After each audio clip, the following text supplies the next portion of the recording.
Bore da bawb a croeso mawr i'n gwasanaeth ni heddiw yma yn Salem ar-lein. Down i bresenoldeb Iesu yw addoli ef heddiw. Gadewch i ni wneud y lle hwn yn lle ble mae croeso i bawb a phawb yn cael ei gynnwys. Gweddiwn. Arglwydd pawb. Diolchwn i ti am roi'r cyfanoedd gennyt mwyn ein cynnwys yn dy gariad. Helpa ni i ddilyn dy esiampl a chodi ein croes at ganlyn di. Gwna ni yn barod i dderbyn a chroesawu pawb sy'n dod atom, fel y cant chwythau hefyd weld Iesu. Helpa ni i ddysgu oddi wrth i ti, ac i fod yn debyg i ti wrth i ninnau roi croeso i eraill, oherwydd mae pawb yn blant i ti. Diolch i ti am ein croesawu ni fel y dylem ninnau groesawu eraill yn ddi-amod. Amen. Amen. Paul, ydw i wedi anghofio cyhoeddiadau, felly lan i ti, please. Sorry. Mae'n iawn. Diolch, Rosa. Wel, bore da pawb a croeso i'r gwasanaeth Cymraeg. Diolch i Rosa sy'n arwain ar Oedfa y bore yma. Wel, y gyhoeddiadau. Bydd LG yfori am 4:05 a hefyd am 8 o'r gloch nos Fercher. Am bydd grŵp bywyd Cymraeg ddydd Gwener am 3:30. Ddydd Sadwrn am 8:30 mae gwers gitar gyda maestro Andrew, ac ddydd Sul nesa mae Lynn yn arwain ar Oedfa Cymraeg am 8:30. A penblwyddi. Mae rhaid i fi gwisgo het, dwi'n meddwl. Right. Ddoe, roedd penblwydd Lisa. Yay! Heddi, mae penblwydd Timothy Hunt. A ddydd Mercher bydd penblwydd Joshua o'r Lynn. Mae penblwydd hapus i chi i gyd. Diolch, Rosa.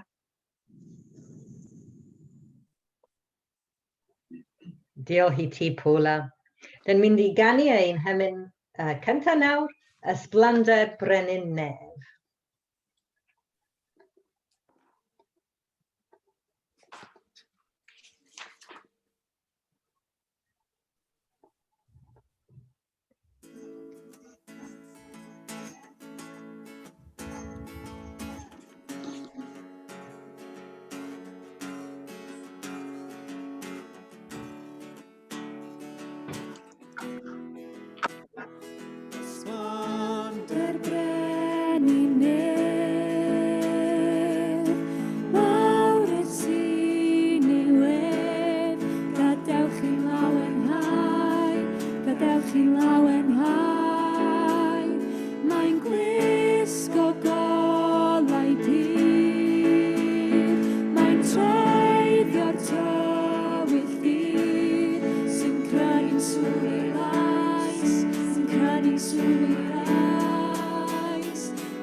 Mae Andrew yn darllen amdano ni heddiw. Dwi jyst mynd i trio ffeindio Andrew ar y sgrin. Dyma fe. Felly dwi'n mynd i spotlightio di, Andrew. Dyma ni. Diolch, Andrew. Diolch yn fawr. A dyma darlleniad bore yma. Mae'n dod o Ioan, pennod 12, a dwi'n mynd i ddarllen o adnodau 20 i 36. Yn dod o cyfieithiad y Beibl Cymraeg newydd. Na chi. OK. Ymhlith y bobl oedd yn dod i fyny i addoli ar yr oel, yr oedd rhyw roegiaid. Daeth y rhain at Philip, a oedd o Bethsaida yng Ngalilea, a gofyn iddo, Sir, fe hoffwn weld Iesu. Aeth Philip i ddweud wrth Andreas, ac fe aeth Andreas a Philip i ddweud wrth Iesu. A dyma Iesu'n ei hateb. Mae'r awr wedi dod, meddai. I fab y dyn gael ei ogoneddu. Yn wir, rwy'n dweud wrthych, os nad yw'r gronyn gwenith yn syrthio i'r ddaear ac yn marw, y mae'n aros ar ei ben ei hun. Ond os yw'n marw, y mae'n dwyn llawer o ffrwyth. Y mae'r sawl sy'n caru ei fywyd yn ei golli, a'r sawl sy'n cysau ei fywyd yn y byd hwn, bydd yn ei gadw i fywyd tragoeddol. Os yw dyn am fy ngwasanaethu i, rhaid iddo fy nghanlyn i, lle bynnag yr wyf fi, yno hefyd y bydd fy ngwasanaethwr. Os yw dyn yn fy ngwasanaethu i, fe gaiff ei anrhydeddu gan y tad. Yn awr, y mae fe enaid mewn cynnwrf. Beth y ddywedaf? O dad, gwared fi rhag yr awr hon? Na, i'r diben hwn y deithim i'r awr hon. O dad, gogonedda dy enw. Yna daeth llais o'r nef. Yr wyf wedi ei ogoneddu a ei gogoneddaf eto.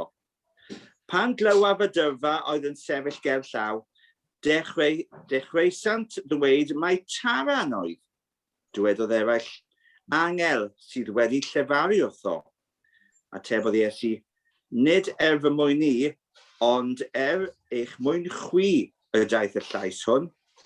Dyma awr barnu'r byd hwn.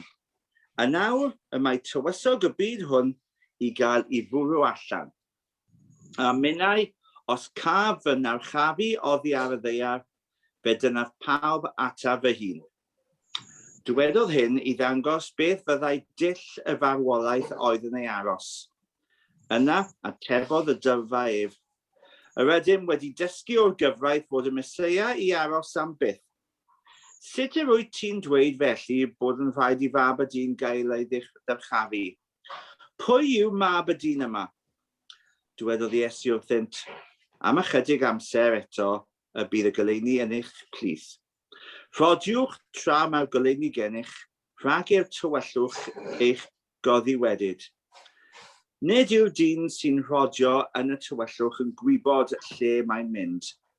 Tra mae'r goleuni gennych, credwch yn y goleuni, ac felly meibion y goleuni fyddwch.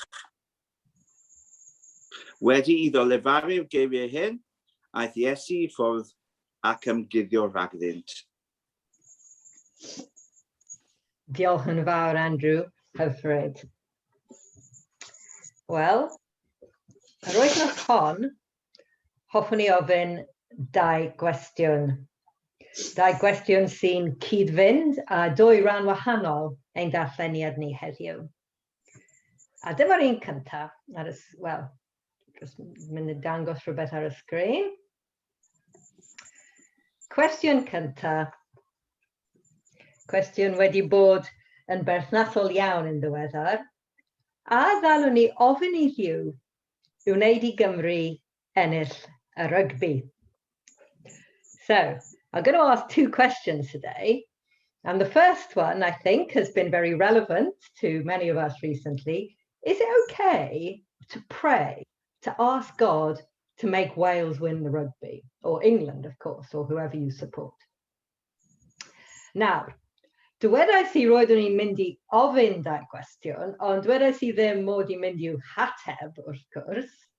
Ond yn hytrach, hoffwn ni archwilio y cwestiwn yma chydig bach. I'd just like to explore this question. Yn rhan gyntaf ein darlleniad, mae yna 2 brawddeg sy'n edrych yn hollol ddiniwed. Adnodau 12 i 22. And we're looking at John chapter 12, and I'm currently looking at verses 20 to 22. So, mae'n dweud yna, roedd rhai pobl oedd ddim yn Iddewon wedi mynd i addoli yn Jerusalem adeg Goel y Pasg. Dyma nhw yn mynd at Philip, oedd yn dod o Bethsaida, Galilea, a gofyn iddo, Sir, dyn ni eisiau gweld Iesu. Aeth Philip i ddweud wrth Andreas, ac wedyn aeth y 2 ohonyn nhw i ddweud wrth Iesu. Pam ydy brawddegau yma mor bwysig? Why is that these little sentences here so important? Well, un o wyliau mwyaf yr Iddewon oedd Goel y Pasg. Ac amser Goel y Pasg, roedd pob teulu Iddew yn breuddwydio am fynd i Jerusalem i ddathlu'r oer yn y deml. Right yna, ble oedd presenoldeb Duw yn trigo. Ond nid oedd croeso cyfartal i bawb yn y deml. Roedd y cenedl ddynion, the Gentiles, hynny yw y bobl nad oedden nhw'n yn Iddewon, gorfod aros ar y tu allan. Ac i raddau, roedd yr un peth yn wir i'r gwragedd, hyd yn oed y gwragedd a daeth o ddeuluoedd Iddewig. Roedd y dynion Iddewig yn gallu mynd yn bellach i mewn y deml, ond wedyn, reit ar galon y deml, roedd 2 ystafell arbennig mewn pabell, ble dim ond yr ffeiriaid a'r arch o ffeiriaid oedd gyda'r hawl i fynd i mewn.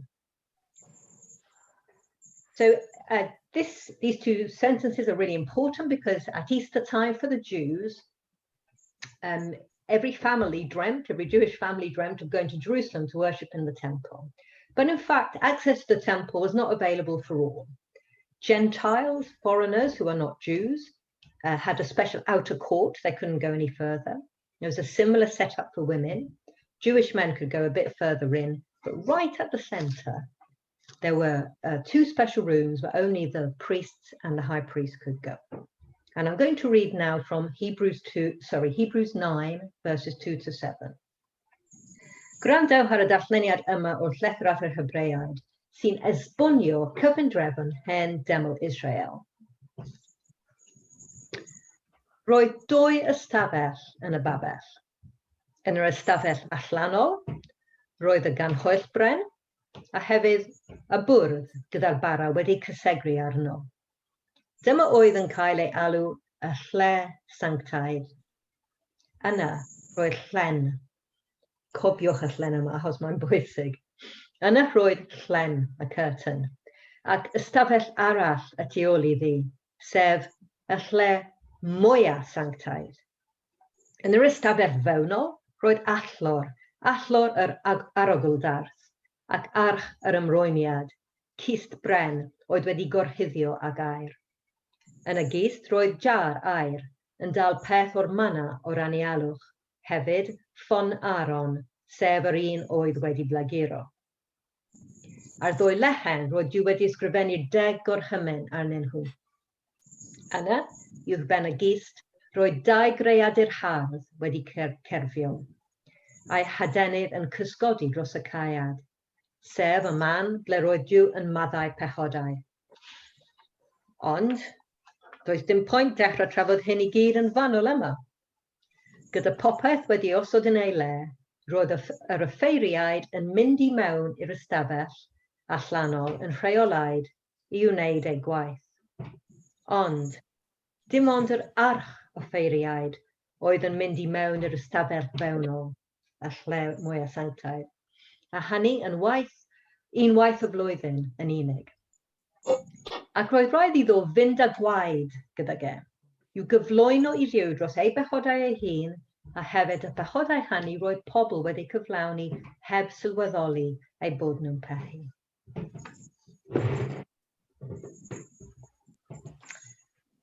Mae'n amlwg o'r darlun hwn bod yr offeiriaid yn chreoli mynediad y bobl gyffredin at Dduw. The priest controlled the access of the common people to God. Ac mae'n amlwg hefyd bod pobl Israel yn credu taw ei Dduw nhw oedd Dduw.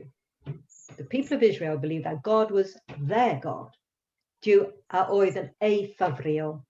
Dduw a oedd ar ei plaid nhw yn erbyn y gwledydd eraill. Dyma pam nad oedd mynediad hawdd i'r deml, i'r bobl nad oedd yn nhw'n Iddewon, ac felly nad oedd mynediad hawdd i Dduw. Yn ein stori ni heddiw, mae rhai pobl felly, pobl nad oedd yn nhw'n Iddewon, cenedl y ddynion, yn Jerusalem i addoli a degoel y Pasg. Felly, rydyn ni'n gwybod yn barod bod y pobl yma, pobl sy'n chwilio am Dduw.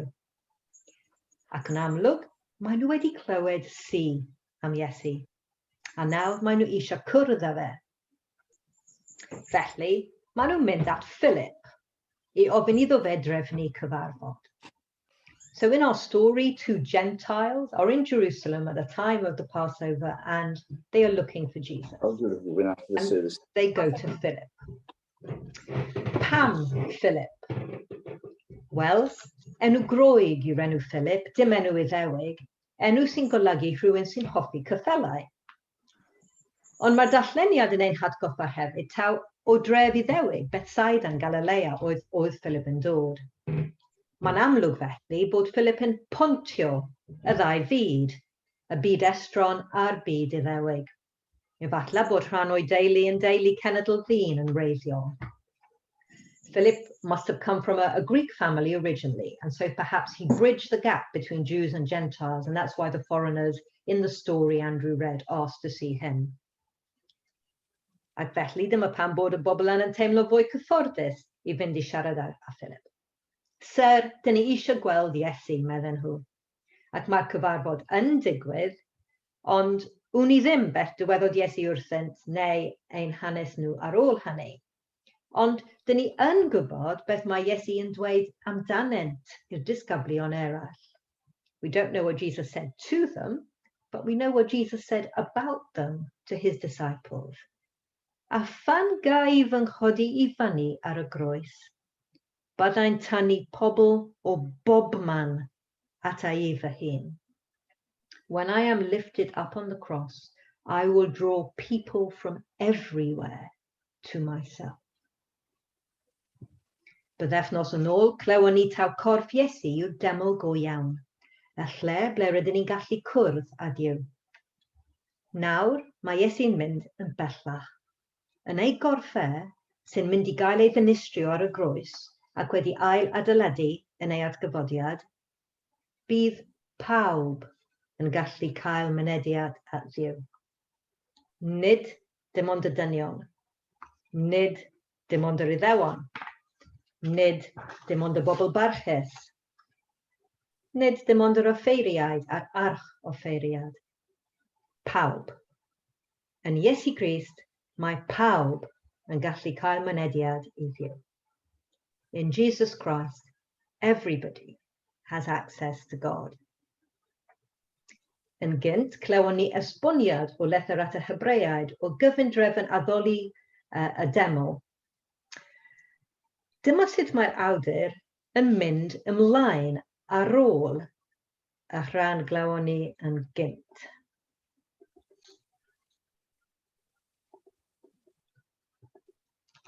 Ond yna daeth y Meseia fel arch offeiriad, a rhoi I ni'r holl bethau da dyn ni eisoes wedi profi. Mae wedi mynd drwy'r babell go iawn, sef yr un berffaith na chafodd ei gwneud gan bobl ac sydd dim yn perthyn i'r byd hwn.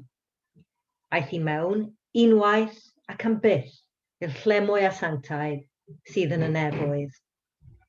Aeth ddim gyda gwaed geifr o llwy, aeth a'i waed ei hun, mwyn I ni gael ein gollwng yn rhydd am byth. Roedd gwaed geifr a theirw yn cael ei dainellu, a lludw'r heifer yn cael ei wasgaru, mwyn gwneud y bobl oedd yn aflan yn lân yn seremoniol. Ond mae gwaed y Meseia yn cyflawni llawer iawn mwy. Mae'n glanhau'r gydwybod o'r pethau sy'n arwain I farwolaeth. Felly, gallwn ni wasanaethu y Duw byw.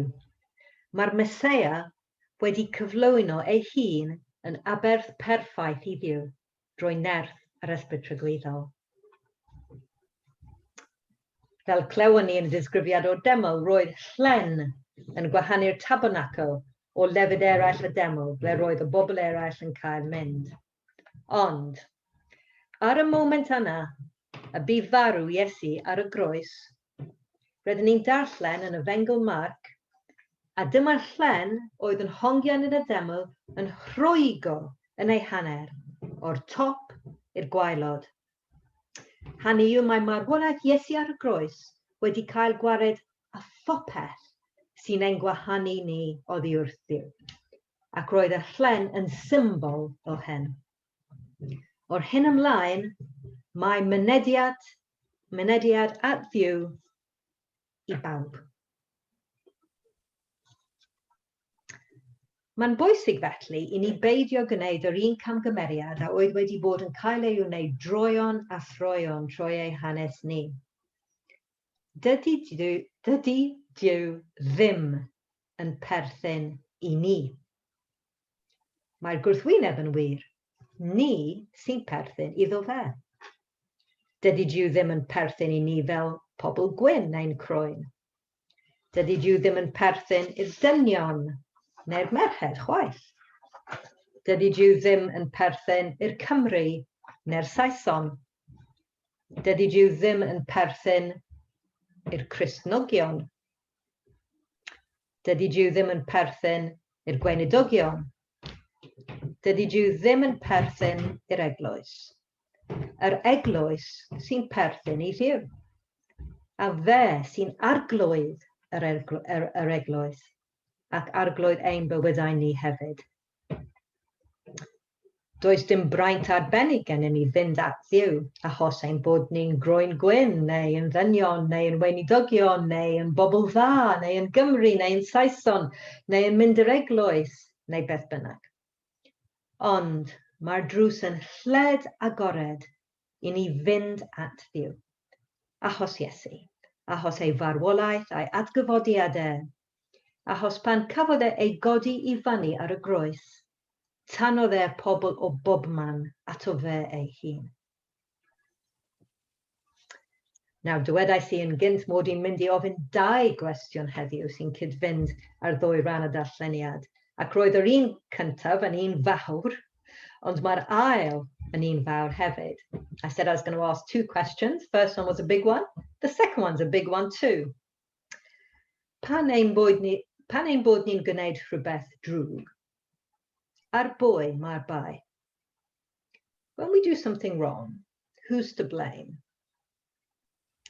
Efallai bod hi'n ateb yn syth arno ni yn unig, ond arhoson am funud. Ydy'r plentyn sy'n tyfu lan mewn cartref llawn tlodi a thrais, yr un mor gyfrifol a'i droseddau, a'r plentyn sy'n tyfu lan mewn cartref llawn cariad? Ydy'r person a salwch meddwl difrifol sy'n llad rhywun, yr un mor atebol, a'r un sy'n gwneud e mewn dicter neu mwyn dial a rhywun? Dwi'n meddwl am y rhan fwyaf mae'r gwirionedd rhywle yn y ganol. Ie, wrth gwrs, mae rhaid I bob un ohonom yn derbyn cyfrifoldeb am ein pechodau a droseddau ni. Ond yn aml mae dylanwadau arnom sy'n anodd iawn i'w gwrthsefyll. A hyd yn oed os nad ydyn ni'n cyflawni troseddau mewn llygad y gyfraith, mae pob un ohonom yn gaeth I ryw raddau i'r pwerau yn brynwriaeth sy'n ein harwain I wario gormod o arian arno ni ein hunain enghraifft a difetha'r ymgylchedd. We are of course responsible for our own actions, but at the same time we are also under the influence of very powerful forces which can cause us to do wrong things. Mae'r gyfraith yn adnabod dylanwad ein hamgylchiadau. ac mae'r Beibl yn gwneud yr un peth. The fact of these influences is recognised by law, and the Bible recognises them too. Yn ein darlleniad ni, mae Iesu yn sôn am y byd. In adnodau 31 i 32, mae'r amser wedi dod i'r byd gael ei farnu. Byd Satan, tywysog y byd hwn, yn cael ei daflu allan, meddai Iesu. Gan defnyddio'r gair byd yma, dydy Iesu ddim yn golygu'r byd hardd a greodd ei dad mwyn I ni fyw ynddo. Gan y byd, mae Iesu'n golygu popeth sy'n gwrthsefyll Duw a'i gariad When Jesus said that the time has come for the world to be judged, he's not talking about the beautiful world in which we live, which his father, dad, created for us to live in. Instead, by using the word world here, Jesus is referring to everything which opposes the loving purposes of God.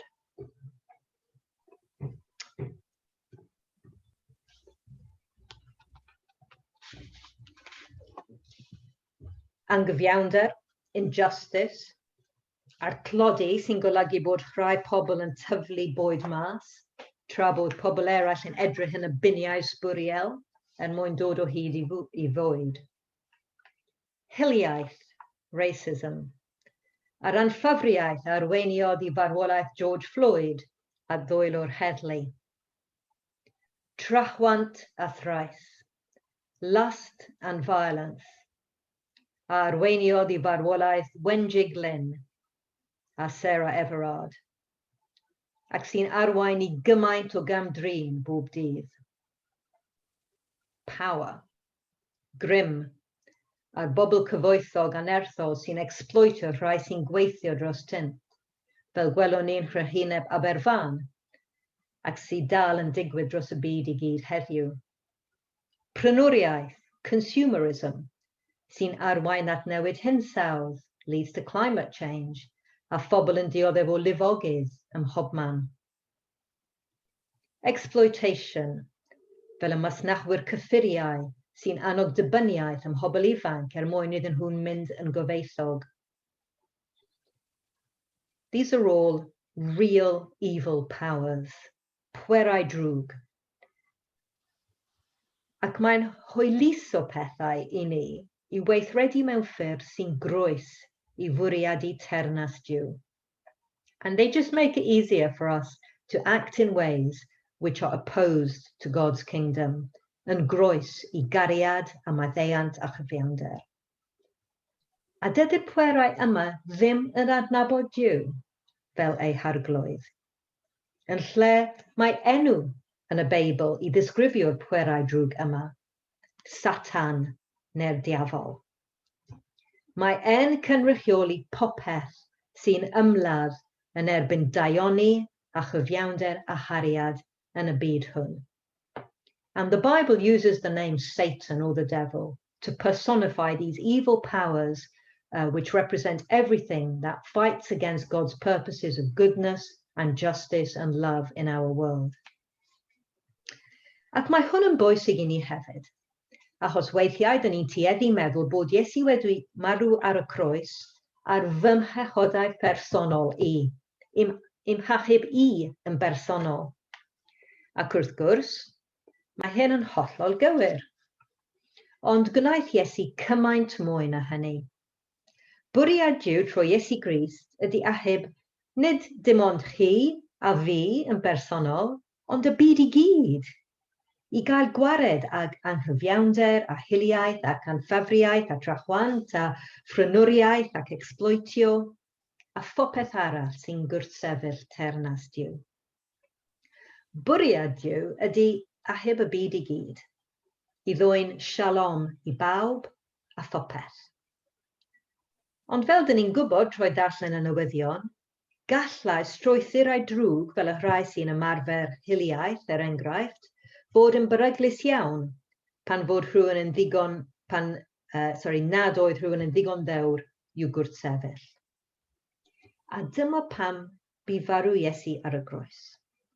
achos ei fod yn gwrthwynebu strwythurau drwg y byd. A thrwy ei adgyfodiadau, mae'r hyder gyda ni i gredu bod daioni wedi trechu y drwg. Ond nawr, wrth gwrs, mae cyfrifoldeb dan ni fel Cristnogion i ymuno ag Iesu yn y frwydr yn erbyn y strwythurau yma sy'n parhau a'n gyfiawnder yn ein byd ni.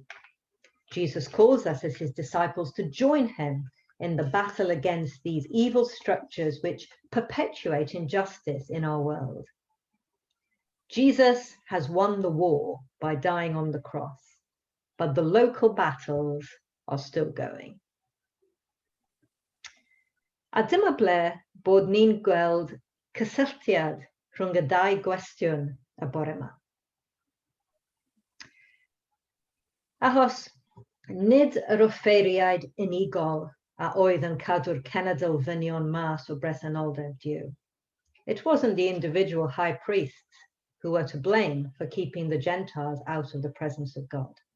It was the temple system crefyddol, a oedd yn trio parchu Duw a'i sancteiddrwydd ef, ond yn y diwedd, aeth yn groes i fwriadu Duw, gan gau pobl estron allan o gariad Duw. Roedden nhw wedi anghofio nad oedd Duw yn perthyn iddyn nhw. Felly, wnaethon nhw greu system i gadw pobl allan.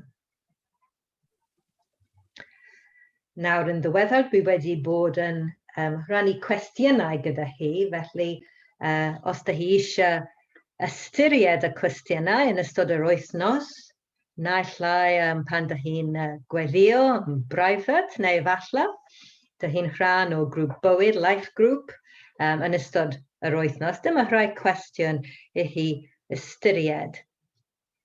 Dwedais i, dydy Duw ddim yn perthyn i ni. Ni sy'n perthyn i Dduw. Dydy Duw ddim yn perthyn i'r Cymru, neu'r Saeson, neu'r Cristnogion, neu'r Eglwys, neu neb. Ydych chi'n cytuno gyda hynny?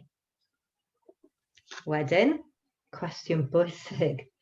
Beth yw rôl ein ffydd ni yn ein gwleidyddiaeth ni? Yn y gorffennol, mae gweinidogion Cristnogol wastad wedi bod ar flaen y mudiad cenedlaetholgar yn Cymru. Beth yw rôl ein ffydd ni yn ein gwleidyddiaeth ni?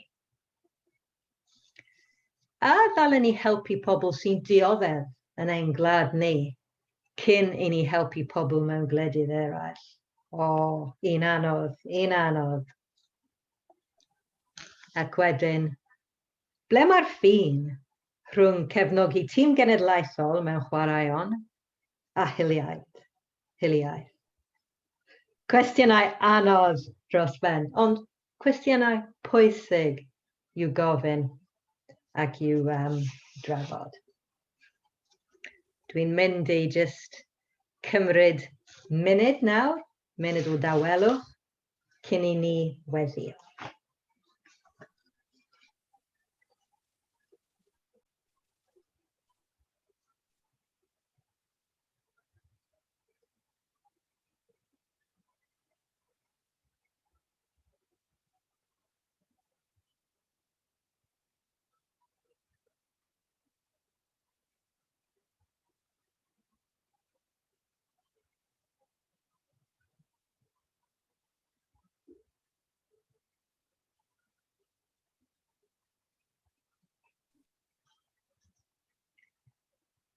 Dyfreithiau di-arglwydd oedd yn ymestyn yn Llydan ar y groes, i groesawu pawb.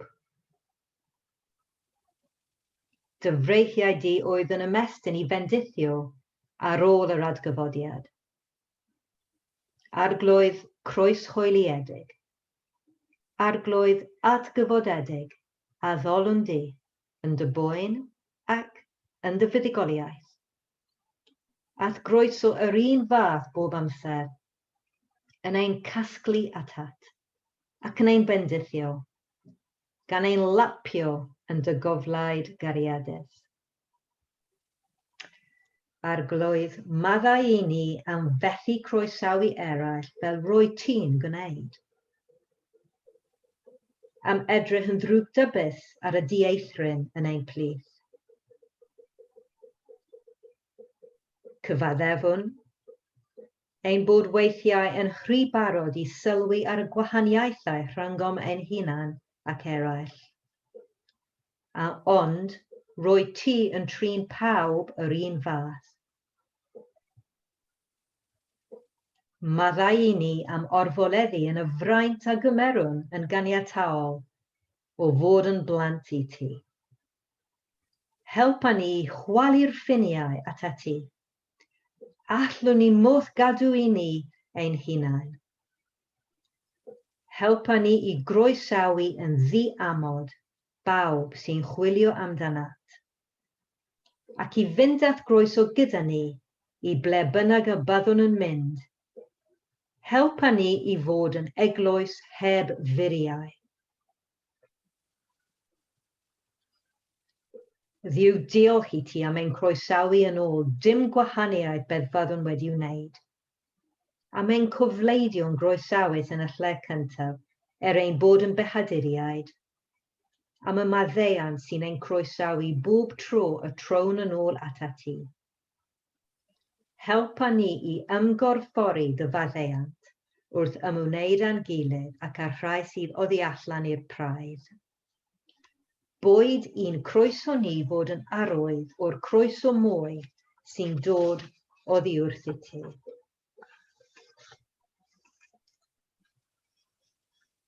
Dwi'n mynd I weddio nawr dros y byd ac ar ôl bob weddi fer, dwi'n mynd I dweud dyled dy dernas.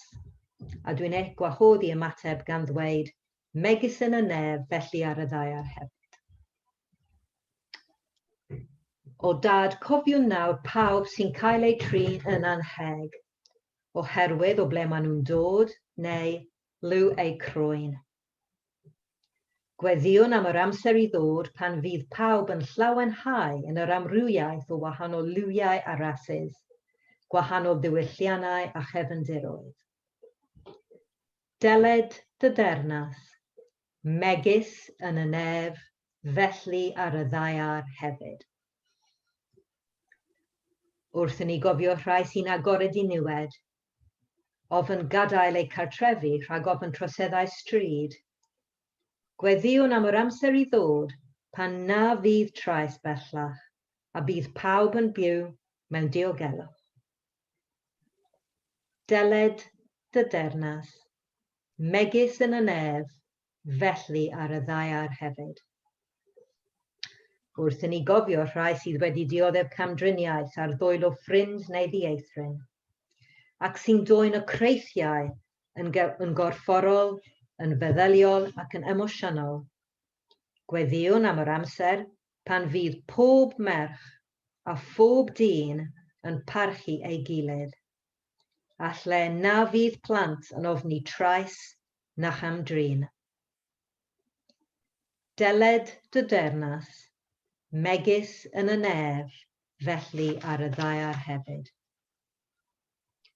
Wrth I ni gofio rhai y mae eu hawliau dynol yn cael eu hanwybyddu. Y rhai y defnyddir fel pawns gwleidyddol mewn cwerylau rhwng cenhedloedd. Y rhai sy'n byw mewn ofn cyson o'r bom neu'r bwled. Ac fel y cofiwn yn arbennig, bobl Myanmar ac Yemen. Gweddiwn am yr amser pan fydd heddwch yn teyrnasu ledled y byd. Dyled dy dernas, megis yn y nef, felly ar y ddaiar hefyd. Wrth I ni gofio rhai sydd ar eu pennau eu hunain ac yn ynysig. Y rhai sy'n gylaru. Y rhai sy'n sâl. A rhai sy'n gofalu am anwyliaid. Ac wedyn yn cofio'n arbennig ein ffrindiau a'n teuluoedd ni. Gweddiwn am yr amser pan na fydd mwy o boen na dagrau, a phryd bydd pawb yn byw mewn cymuned lawn. Dyled dy dernas, megis yn y nef, felly ar y ddaear hefyd. Nawr dwi'n gwahoddi edrych ar y sgrin ac just edrych ar wynebau pawb arall. Arglwydd cariadus, wrth I ni edrych ar ein gilydd, bydded I ni weld dy ddelwed yr ydym I gyd yn ei rhannu. Bydded I ni garu, fel yr ydym yn cael ein caru, ac y gawn ni groesawu, gan ein bwyd ni wedi cael croeso genet. Yn dy enw di gweddiwn a dweud gyda'n gilydd, ein tad, yr hwn oet yn y nefoedd, sancteiddiau'r dy enw, deled dy dernas, gynneler dy wyllus, megis yn y nef, felly ar y ddaear hefyd. Dyroi ni heddiw ein barabeunyddiol, a maddau I ni ein dyledion, fel y maddau o ninnau un dyledwyr. Ac nac arwain ni y brofedigon, eith'r gwared ni rhag drwg. Canis aiddo ti yw'r dernas, a'r nerth, a'r gogoniant, yn oes oesoedd. Amen. Dyma ein hemen ola nawr. Dyma gariad fel y môr.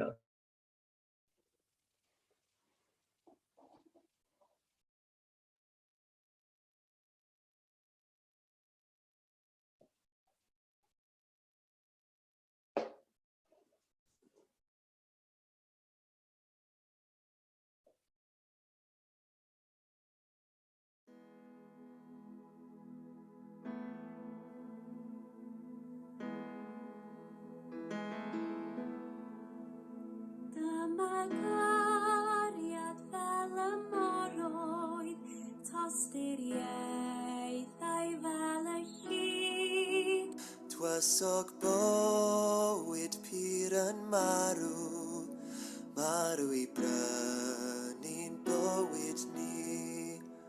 Pwy allai dio chofio amdano, pwy allai dio ddeud I glod, dyma gariad madarnangodd, tra o nefoedd wen y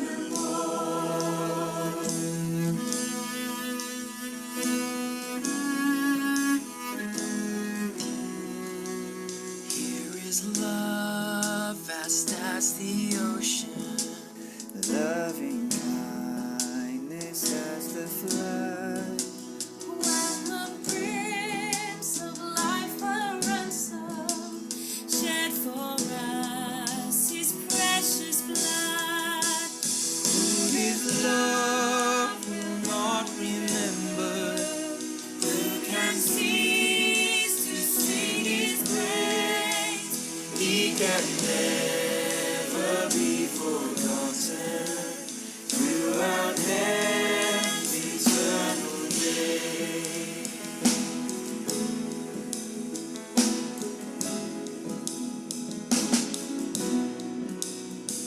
Ar Galfaria ymrwygodd wrth fy nôl a'n gyndermal.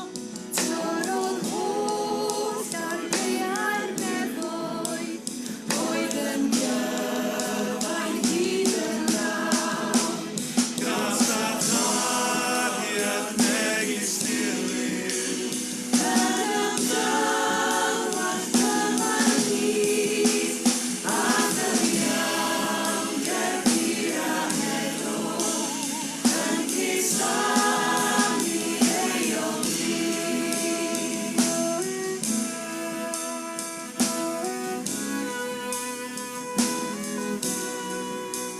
Let me hold thy love accepting, love thee ever all my days.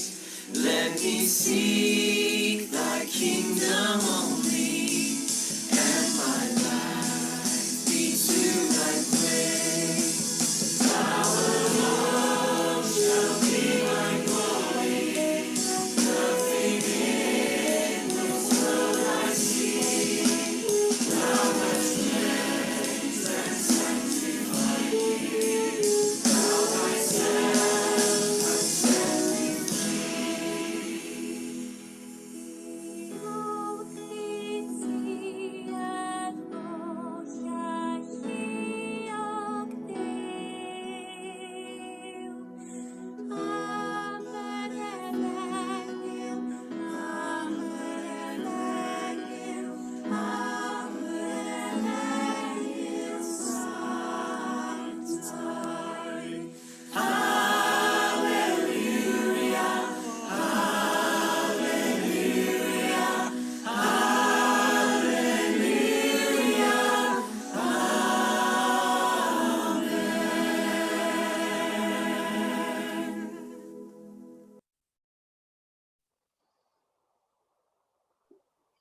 Jyst cyn fendith ola.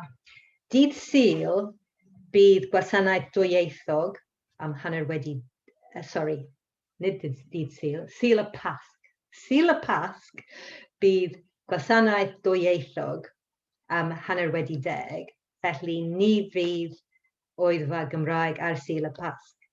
Ond, ar y teledu, bydd yr Oedfa a'r S4C yn dod o Salem ar Sul y Pasg. Felly, dyn ni'n gallu addoli gyda'n gilydd 2 waith ar Sul y Pasg. Un waith ar y teledu, un waith trwy Zoom. Y fendith. Ddiw croesawus. Diolch i ti am y croeso mae Iesu yn ei gynnig oherwydd ei gariad mawr tuag at bawb. Helpa ni i ddilyn ei esiampl. Dysga ni i ystyried anghenion pobl eraill, hyd yn oed pan fydd hynny'n golygu bod yn rhaid i ni roi rhywbeth o'r neilltu. Bendithia ni wrth i ni gyfarfod pobl eraill, ddydd ar ôl dydd. Rho ynom ni ysbryd croeso a hyfellgarwch.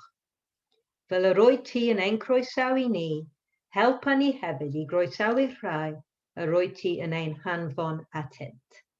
Amen.